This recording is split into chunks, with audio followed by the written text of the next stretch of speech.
Hello, this medieval update. I'll tell you a story about, I call it the working man.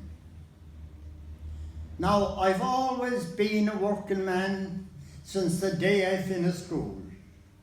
I wasn't great at learning now, but I could always work a tool.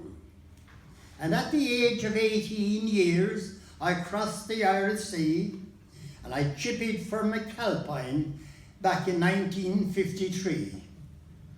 But back I came to Ireland because my health was not too sound, and I started doing little jobs for the neighbours all around. And still they keep me going and still can earn my bread. And at the moment I am busy painting Rita McCarthy's shed. On the way into the chapel, I erected 2 fine gates, and I later roofed the convent with the best blue Bangor slates. I painted all the pubs in town and the Garda barracks too, and that is why my dungarees are mostly colour blue. Now, one evening last October, I met up with Father Brown, and he told me that the plaster in the church was falling down. Well, I got my longest ladder and I went up that very day. Because working for the parish priest, you always get your pay. I went up behind the altar, and with no delay at all, I could see it was a leaking roof that caused the plaster fall.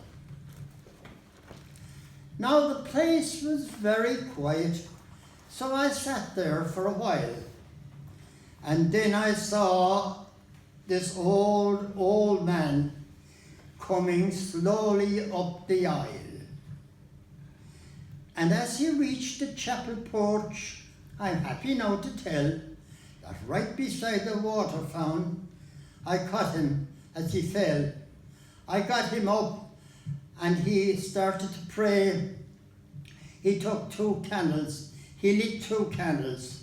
He said, 1 candle is for Johnny, my son who died at 4. And he really broke my heart the day his coffin left the door. This candle is for Kathleen, my dear departed wife. 'Twill be just 2 years ago tomorrow she departed from this life. I know she pined for Johnny too, but she never said a word. The 2 of them are happy now in heaven with you, Lord.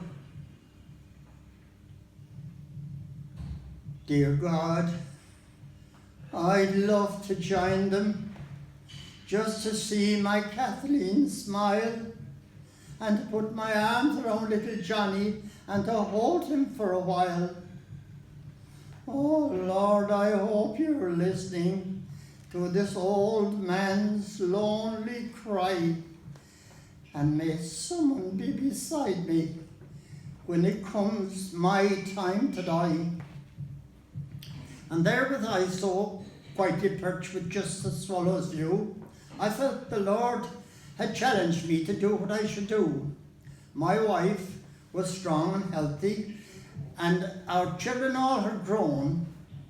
They were living all around me, so I'd never be alone. And then and there I made a vow that I would be concerned. We are our brother's keepers. That's the lesson I had learned. Now the old man, he struggled to his feet and he shuffled down the aisle. And 'tis strange, but something told me I should watch him for a while. And as he reached the chapel porch, I'm happy now to tell that right beside the water font, I caught him as he fell. I took him back inside the church and I gently laid him down. And who came in behind us but the PP Father Brown?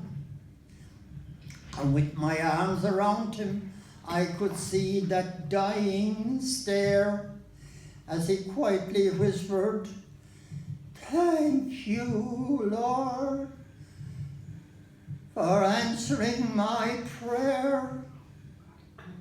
And with the final sacrament, the victory he had won, the Lord would now unite him with his wife and infant son. You know, there are many, many people who are out there all the while who'd love to see a smile, and perhaps because I'm older now, I can see the reason why. We'd all love someone beside us when it comes our time to die.